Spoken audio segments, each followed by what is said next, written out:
xibaar yu wér te wóor ca tàng-tàng ba abonnez-vous pour ngeen di mën di jot suñuy vidéo.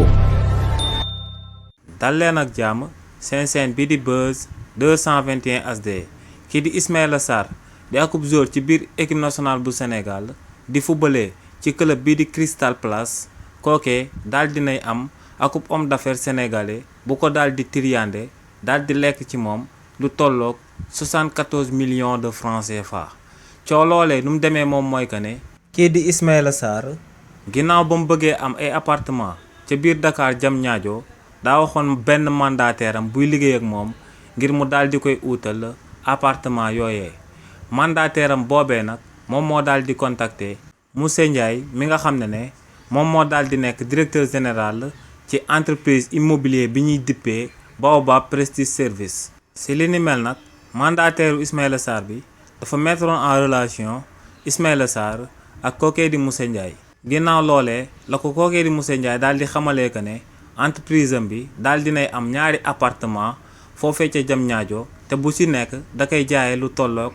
32 millions de francs CFA. ginnaaw ba ñu waxtaanee ba daal di juboo ci ay kàddu si la Moussa Ndiaye daal di jëlee ay papier daal di koy jébbal mandataire Ismaïla Sarr bi Ismaïla Sarr daal di koy envoyé 64 millions daal di koy fay appartement bu nekk 32 millions de francs CFA. waaye tamit ginnaaw loolee kii di Ismaïla Sarr dafa équipé woon appartement yooyee ak ay matériel immobilier si yi nga xam ne dafa daal di toll ci 10 millions de francs CFA. te loolee moom moo daal di mujj sabab ñaari appartement yooyee mu jëndee woon ca biir Diamniadio daal di koy dikkee 74 millions de francs CFA ci réewu Sénégal. waaye nag kookee di Ismaïla Sarr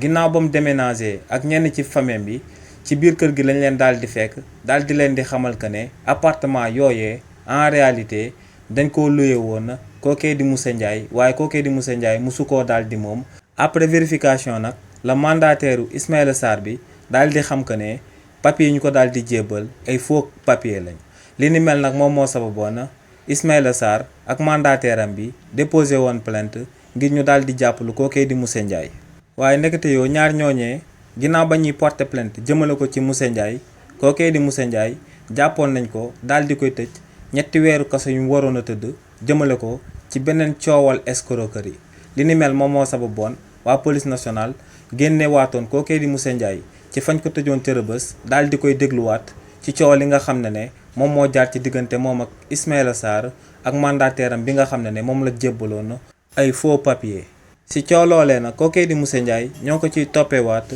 escroquerie ak faux et usage de faux. xibaar yu wér te wóor ca tàng-tàng ba abonnez-vous pour ngeen di mën di jot suñuy vidéo.